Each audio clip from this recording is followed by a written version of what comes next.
Assalamualaikum warahmatullahi wabarakatuh.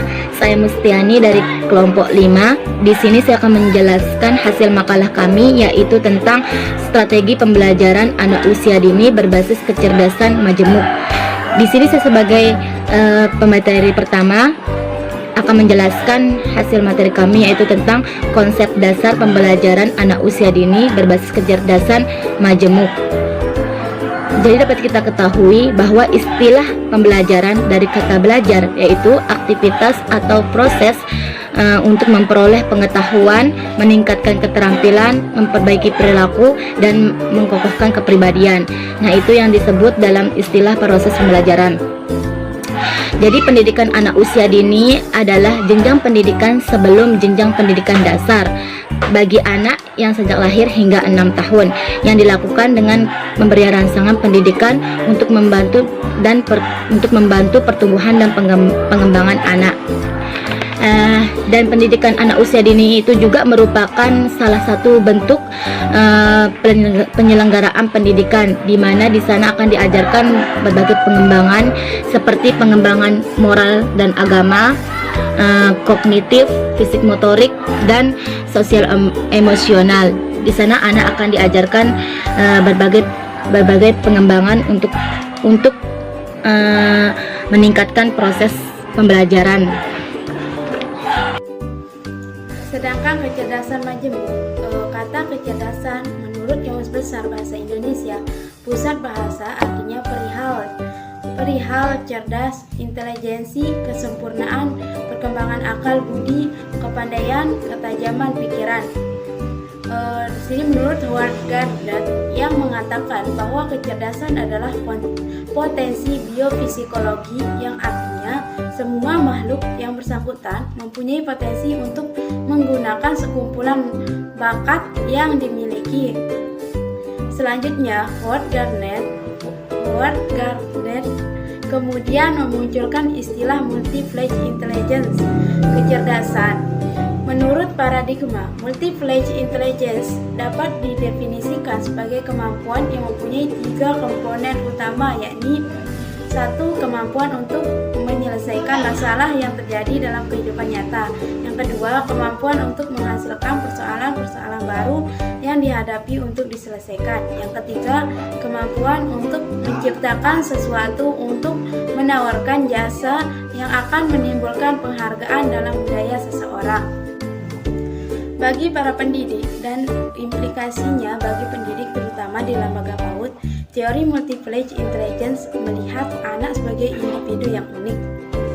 Nah, pembelajaran berbasis kecerdasan majemuk memerlukan lingkungan yang kondusif dan lebih kreatif yang dapat membuat peserta didik merasa aman dan nyaman di kelas maupun di luar kelas.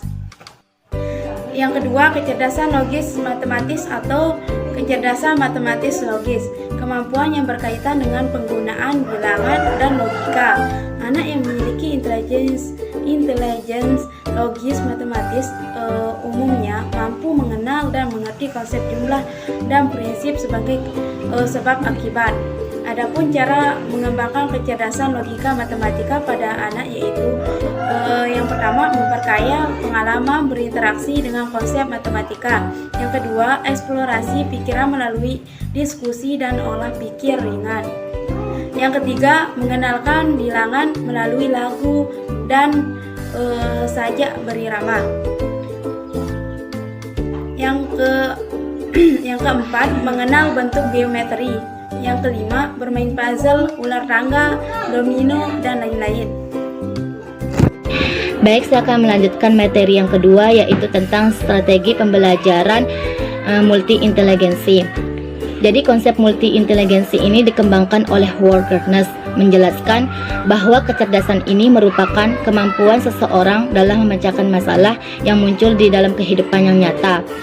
Howard Gardner juga menjelaskan bahwa kecerdasan atau inteligensi ini berjumlah 8 kecerdasan, di antara lainnya yaitu kecerdasan linguistik. Kecerdasan linguistik yaitu kemampuan untuk menggunakan dan mengolah kata-kata secara efektif, baik secara oral maupun secara tertulis. Anak yang memiliki kecerdasan ini, anak mampu membaca dan mengerti apa yang dibaca, dan anak mampu mendengar dan memberikan tanggapan kemampuan dalam berkomunikasi. Pengembangan kecerdasan linguistik pada anak usia dini dapat mencakup beberapa antara lainnya, yang pertama mendengar atau memperkenalkan lagu anak-anak, yang kedua bermain peran, yang ketiga mengajak anak berbicara sejak bayi, yang keempat memperkaya kosakata, yang kelima membaca cerita atau mendongeng, yang terakhir berdiskusi tentang berbagai hal yang ada di sekitarnya. Saya akan melanjutkan materi yang sudah disampaikan sebelumnya. Yang ketiga itu kecerdasan visual spasial. Jadi kemampuan untuk melihat suatu objek dengan sangat detail. Kemampuan ini dapat merekam objek yang dilihat, didengar, serta pengalaman-pengalaman lain di dalam memori otaknya dalam jangka waktu yang lama. Jadi anak yang memiliki inteligensi visual umumnya senang mencoret-coret, menggambar, melukis, dan membuat patung. Imajinasi dan kreatif, menyukai poster, gambar, film, dan lain-lain. Cara mengembangkan kecerdasan visual spasial pada anak antara lain, yang pertama itu melatih anak untuk belajar mengatur dan merancang sesuatu. Terus yang kedua, melakukan permainan yang konstruktif dan kreatif. Jadi di sini kita sebagai pendidik memberikan anak suatu permainan yang bisa mengasah kreativitas anak tersebut. Terus yang ketiga itu mengunjungi berbagai tempat yang tepat memperkaya pengalaman visual. Terus yang selanjutnya, kegiatan untuk membuat prakarya atau kerajinan tangan. Jadi di sini kita lebih memberikan kepada anak permainan kerajinan yang bisa dia lakukan sesuai dengan umurnya atau kreativitas anak tersebut. Terus yang selanjutnya itu menggambar, melukis, dan membentuk. Yang keempat itu kecerdasan musikal. Jadi kecerdasan musikal ini kemampuan untuk mengembangkan, mengekspresikan, dan menikmati bentuk musik dan suara, peka terhadap ritme, melodi, dan intonasi, serta kemampuan memainkan alat musik. Jadi anak yang memiliki kecerdasan musikal umumnya menyukai banyak jenis alat musik dan selalu tertarik untuk memainkan alat musik. Mudah mengingat lirik lagu dan peka terhadap suara-suara, mengerti nuansa dan emosi yang terkandung dalam sebuah lagu, senang mengumpulkan lagu, mampu menciptakan komposisi musik, senang bermain dengan suara, dan mampu bernyanyi. Cara mengembangkan kecerdasan musikal pada anak, yang pertama itu memberikan kesempatan kepada anak untuk melihat kemampuan yang ada pada dirinya sendiri. Yang kedua itu pengalaman empiris yang praktis, membuat penghargaan terhadap karya-karya yang dihasilkan anak. Terus yang selanjutnya itu mengajak anak menyanyikan lagu-lagu dengan syair sederhana dan irama yang mudah diikuti. Jadi di sini kita sebagai pendidik memberikan anak sebuah lagu yang sesuai dengan kemampuan anak tersebut. Terus yang kelima itu kecerdasan kinestetik. Jadi kecerdasan kinestetik ini yaitu kemampuan menggunakan tubuh atau gerak tubuh untuk mengekspresikan gagasan dan perasaan. Pengembangan inteligensi kinestetik anak-anak dapat diasah dengan menari, senam, menirukan gerakan, dan sebagainya. Anak yang memiliki kecerdasan kinestetik umumnya memiliki kontrol pada gerakan, keseimbangan, ketangkasan, dan keangguan dalam bergerak. Menyukai pengalaman belajar yang nyata seperti field trip, role play, permainan yang menggunakan fisik, contohnya itu menari, olahraga, bermain dengan apa yang sudah dipelajari, dan senang belajar dengan terlibat secara langsung. Terus yang keenam itu kecerdasan interpersonal. Jadi kecerdasan ini itu kemampuan untuk berhubungan dengan orang lain, kemampuan untuk mengerti dan menjadi peka terhadap perasaan, watak dan temperamen orang lain. Anak yang memiliki inteligensi interpersonal umumnya mengenal emosi diri dan diri sendiri dan orang lain. Jadi adapun cara mengembangkan kecerdasan interpersonal pada anak yaitu yang pertama itu berbicara serta mendengarkan pembicaraan orang lain terlebih dahulu. Terus yang kedua, melatih kesabaran menunggu giliran. Terus yang ketiga tuh menumbuhkan sikap ramah dan memahami keragaman lingkungan sosial.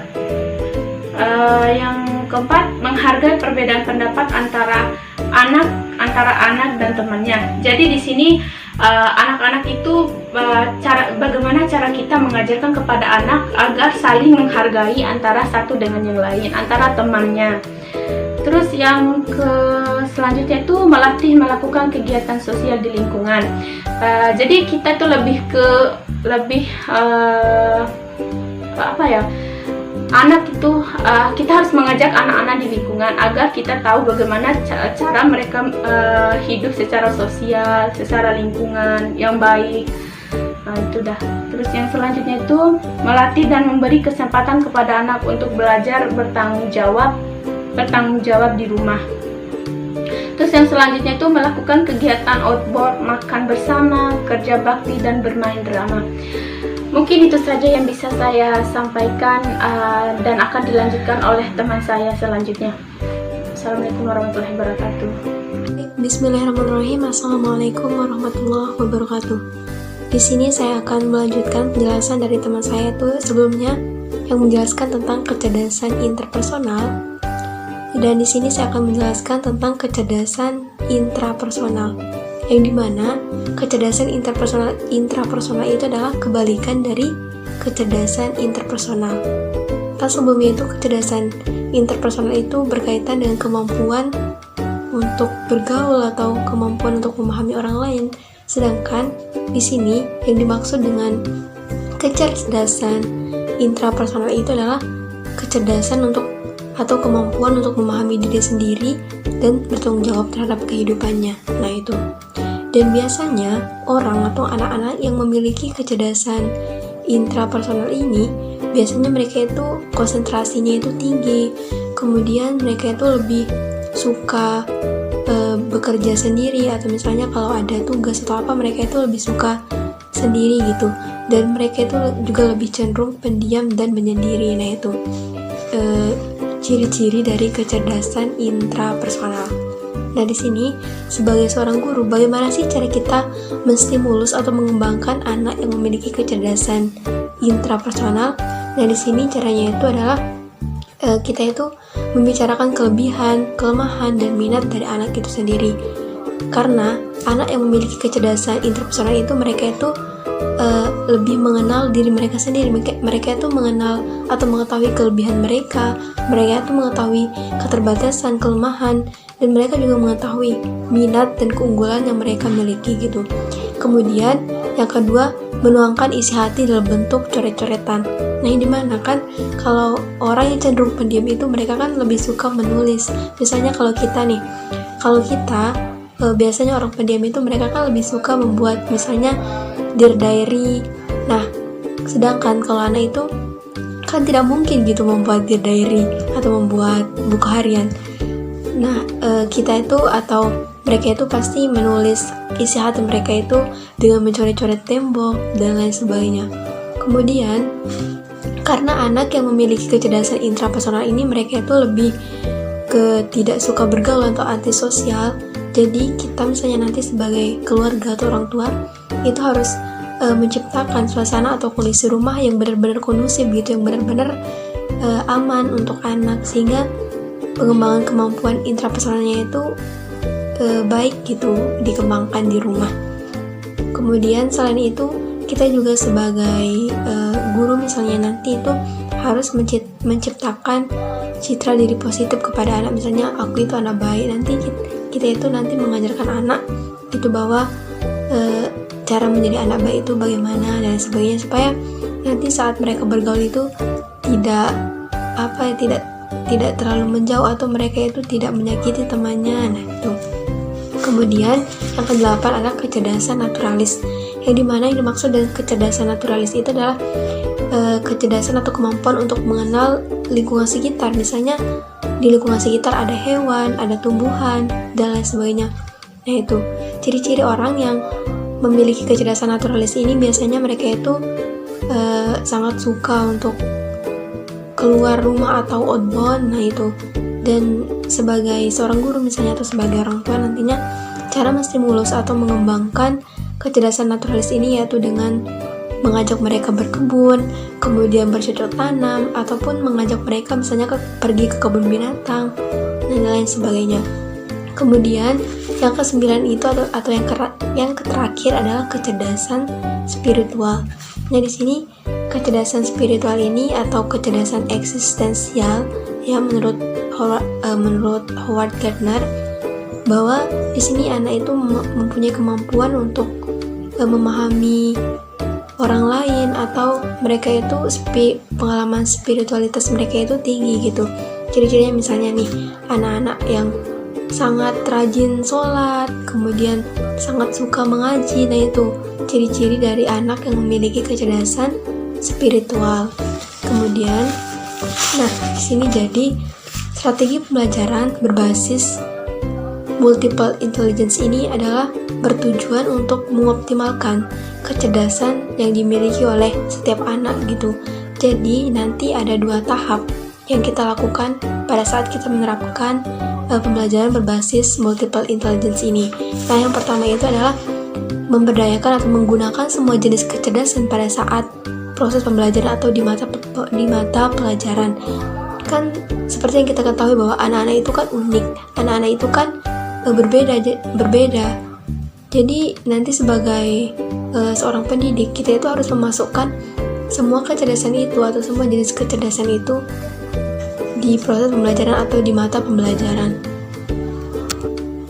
Nah, setelah kita memasukkan semua kecerdasan dalam mata pembelajaran, tentunya kan nanti kita bisa mengetahui, misalnya si anak A mempunyai kecerdasan kinestetik atau si anak B mempunyai kecerdasan linguistik misalnya. Nanti kita bisa lebih mengoptimalkan kecerdasan mereka supaya mereka itu lebih menekuni kecerdasan yang mereka miliki gitu. Mungkin hanya ini yang dapat saya sampaikan. Sekian, assalamualaikum warahmatullahi wabarakatuh.